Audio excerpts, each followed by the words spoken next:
네, 안녕하세요. 주식은 역시 기리기리세 기리십니다. 안녕하세요, 기리분들. 자, 새로운 한 주가 또 출발하게 되었습니다. 오늘의 경제 소식 빠르게 보고 끝내보도록 하겠습니다. 같이 공부하시죠. 렛츠 기릿.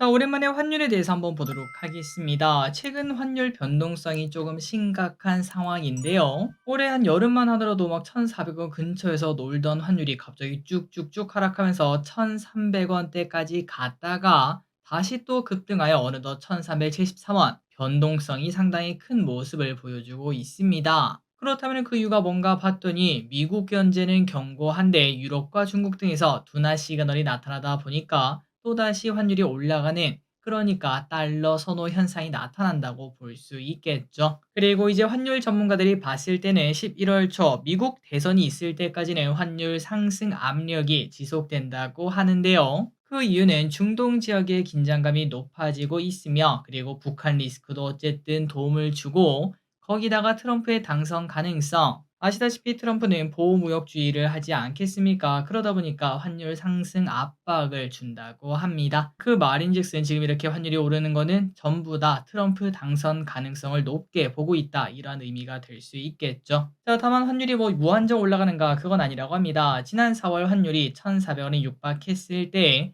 당국의 구두 개입과 실개입이 나온 바 있어서 여기서 조금만 더 올라가면 또다시 그런 모습이 나타나지 않겠습니까? 그렇기 때문에 환율은 더 올라가기보다는 오른쪽으로 키거나 대선 끝나고 하락하는 그런 모습이 나타날 수도 있겠습니다. 다음입니다. 이 와중에 트럼프의 당선 확률이 더 높아지는 요인 중 하나는 이 머스크 때문이라고도 말을 해볼 수 있겠는데요. 머스크가 트럼프에 올인하는 모습을 나타내고 있습니다. 진짜 나오는 소식을 보면은 이러다가 트럼프가 당선 안 되면 어떡하려고 그러냐, 이 정도 생각까지 드는데요. 그렇다면 이번에 나온 소식이 뭔가? 바로 트럼프를 지지하는 사람들 중에서 저도 저도 트럼프 지지한다고 미국에서 말을 하고 싶습니다. 랜덤으로 한 명을 뽑아 매일 14억씩 준다고 합니다. 진짜 미쳤다라는 얘기가 그냥 나올 것 같죠? 그런데 이제 이런 걸 볼 때마다 느끼는 건 이겁니다. 근데 이거 매표 행위 아닌가요? 미국의 대선은 뭐 이렇게 허술한가요? 라는 생각이 들 수 있지만 약간의 우회 전략을 사용하고 있다고 하는데요. 트럼프를 찍는 거를 그거를 원하는 게 아니라 수정헌법 1조 표현의 자유와 2조 총기 소지 권리 보장, 이거를 지지하는 거를 머스크가 원한다고 하는데, 사실상 이거를 지지하는 거는 뭐 트럼프를 지지하는 거와 마찬가지다 보니까 이런 식으로 우회하는 전략을 사용하고 있다고 합니다. 자, 그래서 이제 이런 걸 봤을 때 이제 트럼프가 당선이 만약에 된다면은 테슬라를 가로막는 규제 등은 빠르게 사라질 것을 예상을 해볼 수 있겠습니다. 우리가 보통 알고 있는 다른 대선 주자들은 뭔가 좀 정도 같은 게 있잖아요. 하지만 트럼프는 그 정도란 게 없는 워낙 높아보인 사람, 대표 주자이다 보니까 진짜 당선되고 난 다음에 바로 뭐 테슬라에 대해서 규제를 풀어준다든지 그런 소식이 나타날 수도 있겠습니다. 그렇다면 뭐 자율주행, 뉴럴링크, 우주산업 등 테슬라의 판이 향후 몇 년간 열릴 수도 있겠다라는 생각도 조금 드네요. 다만 그 반대로 만약에 해리스가 이겼다, 야, 그렇다면 테슬라는 좀 더 어두워지는 거 아닌가라는 생각도 듭니다.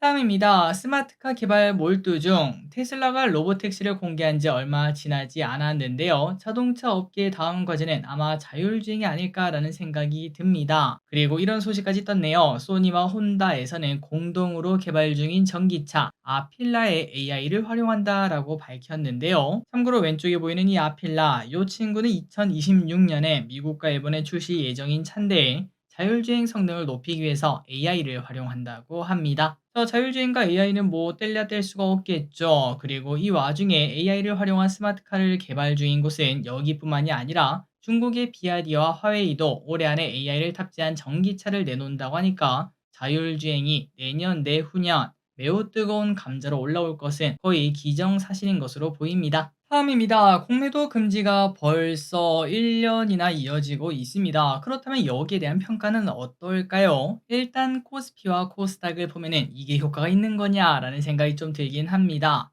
물론 혹자는 이게 효과 받은 거야 이렇게 말을 해볼 수 있겠지만 진짜 코스피 코스닥이 요 모양 요 꼴인데 그거는 진짜 상상하기도 싫네요. 그리고 또 이 와중에 일각에서는 공매도 순기능이 사라져서 두 달 전 블랙 먼데이 때 더 크게 하락한 거다. 최근 경영권 분쟁으로 급등하는 주식이 많은데 공매도가 만약에 있었다면 이 정도로 과열되지는 않았을 거다. 이렇게 주장한다고 합니다. 그런데 개인적으로 그거는 잘 모르겠고요. 여튼 내년 3월 공매도가 재개가 된다고 하는데 제도가 잘 보완된 다음 시행되었으면 좋겠고 혹시나 지금 증시가 안 그래도 안 좋은데 공매도 재개한다 뭐 이런 얘기 때문에 증시가 하락하는 모습은 절대 없었으면 좋겠습니다. 다음입니다. 블록딜 사전 공시 효과는 이거는 개인적으로 무조건 우리에게 유리하다고 생각합니다. 주식이 막 쭉쭉 올라야 되는 시기에 갑자기 대주주 매도가 한번 나오면은 으억 하고 총 맞고 쓰러지는 게 우리 개인 투자자의 운명이었죠. 그런데 3개월 전부터는 대주주가 블록딜을 하려면은 공시를 먼저 하고 매도를 해야 됐기 때문에 물론 그 공시를 한다고 우리가 받는 피해가 뭐 달라지진 않을 겁니다. 어차피 주가는 똑같이 떨어지겠죠. 하지만 이제는 주가가 떨어지고 난 다음에 팔아야 되는 부담 때문에 애초에 블록딜이 잘 안 나올 것이다 라는 효과를 충분히 예상해 볼 수 있습니다. 그러니까 예전에는 그냥 일단 팔고 난 다음에 아 우리 팔았어요 하면 되지만 그런데 이제는 우리 앞으로 팔 거예요 라고 말하면은 주가가 이미 다 떨어진 다음 아니겠습니까? 그런 상황에서 팔고 싶은 대주주는 당연히 존재하지 않겠죠. 다만 이 와중에 허점은 있다고 합니다. 1% 미만을 팔거나 아니면 50억 이하만 팔는 거는 그거는 예외라고 하는데 그러다 보니까 블록딜 사전 공시를 하고 난 다음에도 이렇게 조금씩 내다 파는 대주주는 있다고 하지만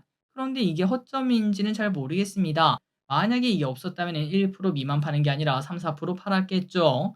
이런 식으로 조금씩 내다 파는 것 자체가 호재라고 저는 생각합니다. 이거는 진짜 잘했네요. 다음입니다. 오늘 루미르라는 공모주가 상장을 했습니다. 데이터가 매우 좋지 않은 친구였습니다. 우주 위성에 관련된 기업인데 기관 경쟁률 13대 1로 당연히 우리는 패스를 진행했었죠. 하지만 공모가를 좀 많이 낮춘 영향일까요? 공모가 12,000원보다 조금 높은 14,000원에 시작하게 되었고 19,000원까지 올라갔다가 내려오는 모습을 오늘 보여줬습니다. 자, 그래서 이제 이런 걸 봤을 때 충분히 공모주가 강하다. 장 초반에 매수하면은 그래도 조금의 수익을 거둘 수 있더라. 이러한 증거라고도 말을 해볼 수 있겠죠. 그렇기 때문에 다음에 상장하는 공모주도 나쁘지 않을 것 같고 여러분들 잊지 말고 좋은 가격에 매도하시기 바랍니다. 다음입니다. 중국산은 좀 피해보자. 정말 놀라운 일이 생겼습니다. 중국산 로봇 청소기가 해킹을 당해서 갑자기 사람들에게 욕설을 했다고 합니다. 여기 적혀 있는 그런 뭐 나쁜 말들이 있죠.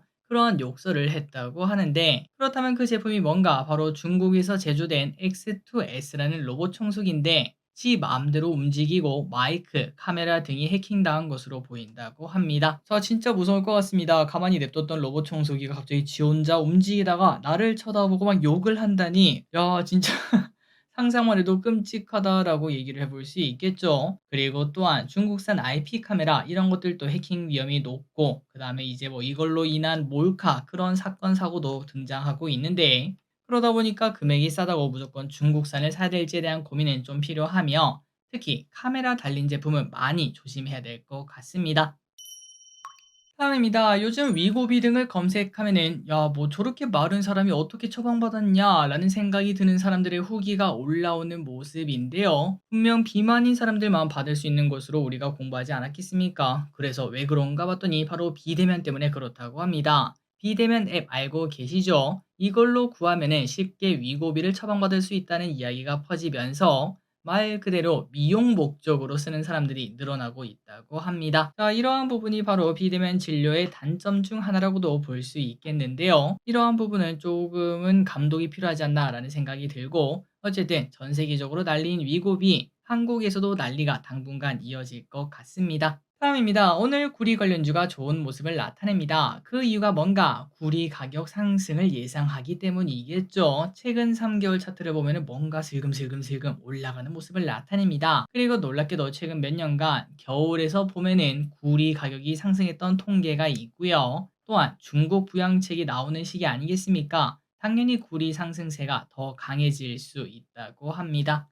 자, 개인적으로 충분히 일리가 있다라고 생각됩니다. 구리 관련주도 앞으로 관심 있게 봐야 되고 대표적으로는 뭐 풍산, 이구산업, 대창, 그다음에 전선주 이런 것들을 들 수 있겠죠. 앞으로의 흐름을 한번 보도록 하겠습니다. 다음입니다. 갤럭시 Z 폴드 스페셜 에디션. 삼성전자에서 새로운 무기를 꺼냈습니다. 최근 폴더블 시장에서 중국이 추격을 시작하자 새로운 제품을 공개한 건데요. 보다 슬림한 갤럭시 폴드 SE를 내놨다고 합니다. 기존 갤럭시 Z 폴드 6보다 얇아지고 화면 크기는 더욱 커졌다고 하는데요. 두께가 많이 줄었다고 합니다. 접었을 때 10.6, 펼치면은 4.9로. 참고로 그전 갤럭시 Z 폴드는 12.1에 5.6이니까 정말 많이 얇아졌다는 걸 확인할 수 있습니다. 하지만 이 와중에 중국에서 선보이고 있는 초박형 폴더블 폰들은 대부분 두께가 10mm 미만인데다가 가격도 더 저렴하다고 하는데, 그런데 뭐 갤럭시랑 중국산은 다르겠죠. 요즘 삼전에 대해서 안 좋은 이야기가 뭐 지속적으로 나오고 있지만 그래도 품질만큼은 잘 뽑지 않을까라는 생각을 해봅니다. 다음입니다. 가을 하면 떠오르는 게 뭐가 있을까요? 가을 하면 전어, 이런 얘기를 하시는 분들이 정말 많으실 것 같은데요. 그런데 올해는 그 전어를 보기가 쉽지 않다고 합니다. 그 이유가 뭔가, 올해 9월과 10월 수온이 높아지며 어획량이 그만큼 감소했기 때문인데요. 전어회는 구하기가 어렵고 구이용 전어의 경우에는 가격이 작년에 2배나 된다고 합니다. 그러다 보니까 기온이 바뀌면서 정말 많은 것들이 바뀌고 있습니다. 지금 이렇게 가을이 없어지고 겨울이 바로 오는 모습을 나타내고 있고, 그 소식 들으셨나요? 오늘 처음으로 우리나라에서 눈이 왔다고 합니다. 이런 식으로 여름이 길고 가을은 짧고 겨울은 또 길고 이런 모습이 나타나게 되면은 앞으로는 가을 전어 진짜로 더 귀해질 것도 생각해 볼 수 있습니다. 다음입니다. 주말 사이에 한 가지 난리 난 게 있었습니다. 바로 블랙핑크 로제와 브루노 마스의 아파트 APT 노래가 인기를 끌었다는 거, 아마도 들으신 분들이 많으실 것 같은데요.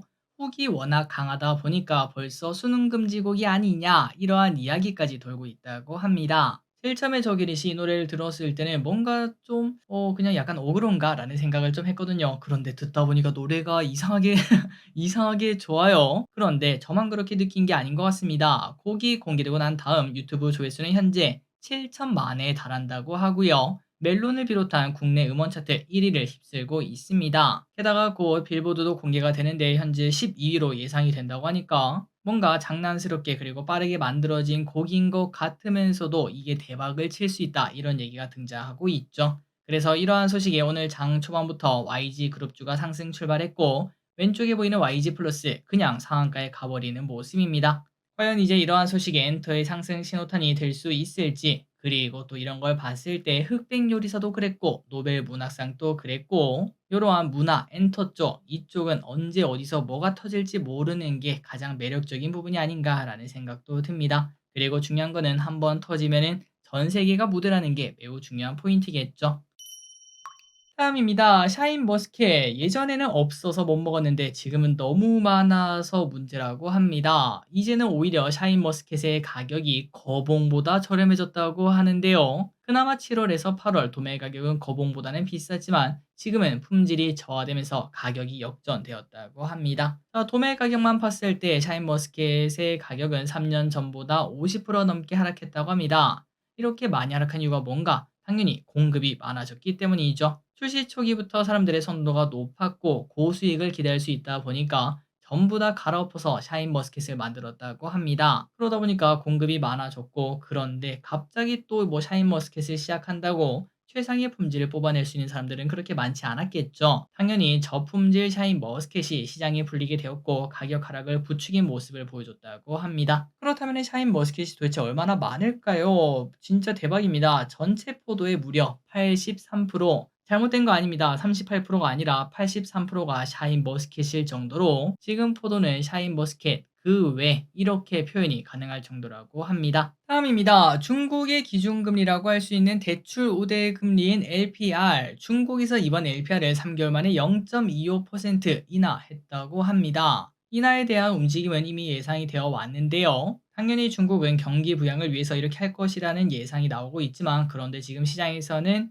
경기 둔화에 대한 우려가 좀 많다 보니까 이렇게 인하하는 게 과연 충분할까? 더 필요한 거 아닐까? 이러한 의구심도 동시에 나오는 모습이라고 하네요. 다음입니다. 항공에 관련된 이야기 보도록 하겠습니다. 인천국제공항공사에 따르면 올 3분기 여객 실적이 1,815만 명으로 2001년 개항 후 역대 최대 분기 실적을 기록했다고 합니다. 대박이죠? 그 이유는 하계 성수기와 추석 연휴 여객 증가, 중국 노선의 여객 회복 때문이라고 하는데요. 거기다가 여객기 운항 실적도 코로나 전인 2019년도 3분기랑 비교하면은 99%나 회복되었다고 합니다. 더 이상 코로나의 그 기운이 남아있지 않다고 하네요. 그러다 보니까 LCC4사도 3분기 실적 흑자 전환이 보인다고 하는데요. 게다가 겨울 휴가철도 또 앞두고 있다 보니까 오늘 항공사가 좋은 모습을 나타냈습니다. 마지막입니다. 오르는 주식을 팔지 말라. 어디서 많이 들어보시지 않았겠습니까? 그 증거를 한번 보도록 하겠습니다. 지금의 52주 신고가 기업의 차트를 몇 개를 보면은 몇 주째 신고가를 찍고 있는지 모르겠어요. 자, 신고가 기업을 보면은 여러 가지가 있지만 일단 대표적으로는 뭐 제닉, 태성, 니가캔바이오, 알테오젠, 클래시스, 고려아연 등이 보이는데 바로 보도록 하겠습니다. 고려아연 신고가 찍고 난 다음부터 계속 올라가는 모습입니다. 슬금슬금 올라와서 어느덧 이때 올라왔을 때 매수를 했더라도 벌써 한 20-30% 넘게 더 오른 걸 볼 수 있고요. 클래시스도 마찬가지입니다. 이때 거토양 터졌을 때 그때 만약에 매수를 했더라도 지금까지 벌써 20% 넘게 오른 걸 확인할 수 있죠. 게다가 알테오젠 마찬가지고요. 리가캔바이오 마찬가지고요. 버터양이 나오면서 신고가를 찍었을 때라도 매수를 했다면 충분히 더 큰 기회를 잡을 수 있었습니다. 마지막으로 태성과 제니 아직도 올라가는 모습을 봤을 때 올라가는 주식을 팔지 말라는 게 바로 이거구나 라는 걸 한 번 더 느낄 수 있겠습니다. 물론 그렇다고 무조건 계속 들고 가라 이런 거는 아니겠죠. 그렇기 때문에 매도를 할 때 분할 매도 이거를 생활하는 것도 많이 중요해 보입니다. 자, 오늘의 공부 여기까지 끝났습니다. 항상 이렇게 같이 공부해서 진심으로 감사합니다. 지금까지 기리셨습니다. 빠이요.